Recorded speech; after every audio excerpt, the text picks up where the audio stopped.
الحمد لله رب العالمين والصلاة والسلام على سيد الأنبياء والمرسلين وعلى آله وأصحابه وأزواجه وأهل بيته أجمعين. أما بعد فأعوذ بالله من الشيطان الرجيم. بسم الله الرحمن الرحيم. إن عدة الشهور عند الله 12 شهرا في كتاب الله يوم خلق السماوات والأرض منها 4 حرم. صدق اللہ مولانا العظیم. انتہائی قابل احترام بزرگوں، بھائیوں، دوستوں، محرم الحرام اس حوالے سے کچھ باتیں کرنی تھیں.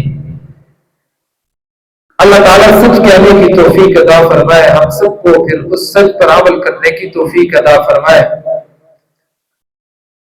محرم اس کا معنی ہوتا ہے معظم اور محترم مہینہ، عظیم مہینہ، عظمتوں والا مہینہ. محرم الحرام سورۃ التوبہ آیت نمبر 36 اس آیت مبارکہ کے اندر اللہ تعالی نے ارشاد فرمایا: اعوذ باللہ من الشیطان الرجیم، بسم اللہ الرحمن الرحیم.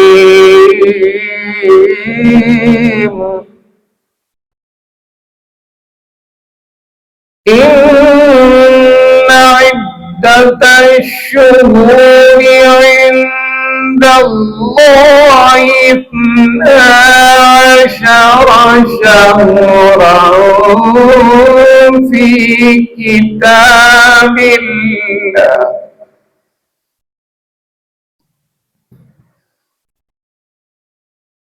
إن عدة الشهور عند الله 12 شهرا في كتاب الله يوم خلق السماوات والأرض منها 4 حرم. کہ بے شک تعداد اور گنتی کے حساب سے اللہ رب العزت نے مہینوں کی تعداد 12 رکھی ہے، اور فرمایا ان میں سے 4 مہینے ایسے ہیں جن کو اللہ تعالیٰ نے ان تمام مہینوں میں سے زیادہ محترم اور معظم بنایا ہے. وہ 4 مہینے ذی القعدہ، ذی الحجہ اور محرم الحرام اور رجب المرجب، یہ 4 مہینے ہیں. ان مہینوں کے اندر جنگ کرنا منع، جھگڑے فساد کرنا منع ہے. یہ محترم مہینے احترام کے قابل ہیں. اور ایک حدیث پاک کے اندر آتا ہے، میرے اور آپ کے نبی علیہ الصلوۃ والسلام نے ارشاد فرمایا کہ رمضان المبارک کے بعد اگر کسی مہینے میں روزے رکھنا افضل ہے تو محرم الحرام کا مہینہ ہے. یعنی محرم کے اندر روزے رکھنا رمضان کے بعد افضل ترین عمل ہے. اب آپ اندازہ لگیں کہ محرم کتنا محترم مہینہ ہے. اسی طریقے پر میرے اور آپ کے نبی علیہ السلام نے ارشاد فرمایا: 10 محرم الحرام کا روزہ، یوم عاشورہ کا روزہ، اس دن جس بندے نے روزہ رکھا اللہ تبارک و تعالی سابقہ 1 سال کے گناہ اس کے معاف فرما دیں گے جو بندہ اس دن روزہ رکھے گا.